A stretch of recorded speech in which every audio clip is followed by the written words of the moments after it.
नमस्कार, आप news for nation देख रहे हैं। हरिहर क्षेत्र का ऐतिहासिक सोनपुर मेले पर एक बार फिर से प्रशासन ने रोक लगा दी है। पिछले वर्ष भी सोनपुर मेले का आयोजन नहीं किया गया था। कोविड मामलों के कारण सोनपुर मेले पर लगातार दूसरे बार ब्रेक लगाई गई है। मगर आपको बता दें कि विश्वविख्यात सोनपुर मेले को जहां पशु मेले का दर्जा दिया जाता है, तो वहीं दूसरी तरफ सुई से लेकर घर परिवार के तमाम संसाधनों की जो प्रदर्शनी है वह इस मेले में लगती है। इसको देखने के लिए देश के साथ साथ विदेशी पर्यटक भी पहुंचते हैं। लगातार कई सालों से जो बिहार सरकार का पर्यटन विभाग है वह विदेशी सैलानियों के लिए तंबू और टेंट की व्यवस्था करता रहा है, मगर लगातार दूसरे साल इस मेले पर ब्रेक लग गई है। कारण बताया गया है कोरोना का। मगर जिस तरीके से जिम, मॉल और मूवी थिएटर्स खोल दिए गए हैं, तो इससे यह सवाल जरूर खड़ा होता है कि लगातार दूसरे साल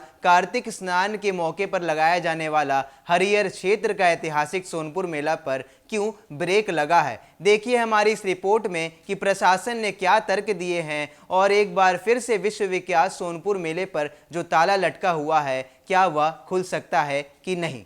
हरिहर क्षेत्र सोनपुर मेला लगातार दूसरे वर्ष भी सरकारी स्तर पर नहीं लगाया जाएगा। मेले के आयोजन की आधिकारिक घोषणा नहीं हो सकी है।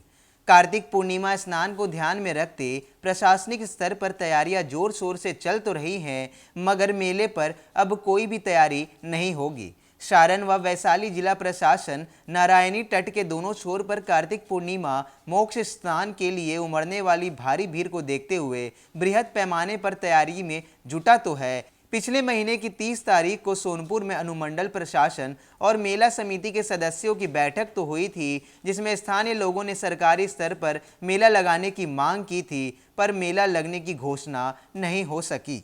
सोनपुर मेला लगाए जाने के संबंध में सोनपुर एसडीओ ने बताया है कि सरकारी स्तर पर सोनपुर मेला इस वर्ष भी नहीं लगाया जाएगा। हालांकि इस दौरान 19 नवंबर को होने वाले कार्तिक पूर्णिमा स्नान की तैयारी प्रशासन की ओर से जरूर की जाएगी।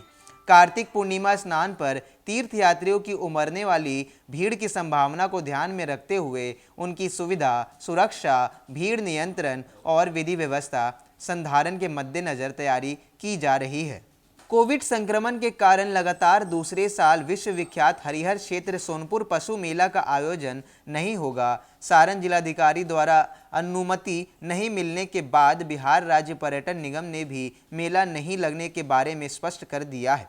इस संबंध में कोई तैयारी भी नहीं की जा रही है। पिछले साल भी मेला नहीं लगा था। हर साल कार्तिक पूर्णिमा में लगने वाले इस मेले को लेकर लोगों में उत्सुकता रहती है। यह मेला भले ही पशु मेला के नाम से विख्यात है, लेकिन इस मेले की खासियत यह है कि यहाँ सुई से लेकर घर परिवार से जुड़े सभी आवश्यक संसाधन व वस्तुओं की प्रदर्शनी लगती है। मेले में देश के ही नहीं बल्कि विदेशी सैलानी भी आते हैं। तो सारण के जिलाधिकारी के द्वारा यह साफ कह दिया गया था कि इस बार भी कोविड संक्रमण को देखते हुए हरिहर क्षेत्र का ऐतिहासिक सोनपुर मेला का आयोजन नहीं होगा। इसके बाद बिहार राज्य पर्यटन विभाग ने भी इस बात की घोषणा कर दी है और स्पष्ट कर दिया है कि सरकारी पैमानों के जितने भी जो आदेश है वह वापस लिए जाते हैं। एक बार फिर से सोनपुर का मेला नहीं लगाया जाएगा। पिछले बार भी सोनपुर का मेला नहीं लगा था, मगर प्रशासन ने भी यह साफ कह दिया है कि 19 नवंबर को होने वाले कार्तिक स्नान के मद्देनजर घाटों की जो चाक चौबंद और सुरक्षा है उसको बरकरार रखा जाएगा। प्रशासन इसके लिए भले ही तैयारियां कर रहा है, मगर सोनपुर मेला जो पशु मेले के नाम से विख्यात है, जिसको देखने के लिए विदेशी पर्यटक भी पहुंचते हैं, उस पर एक बार फिर से ब्रेक लगी हुई है। तो स्थानीय नागरिकों ने सरकार से यह अनुमति जरूर मांगी थी कि एक बार फिर से सोनपुर मेले का आयोजन करना चाहिए। उनकी रोजी रोटी का सवाल है, मगर बिहार राज्य पर्यटन विभाग ने यह साफ स्पष्ट कर दिया है कि इस साल भी मेले का आयोजन नहीं हो पाएगा। कोरोना संक्रमण को देखते हुए मेले पर रोक लगी हुई है। लगातार खबरों में बने रहने के लिए आप देखते रहिए न्यूज़ फॉर नेशन। नमस्कार।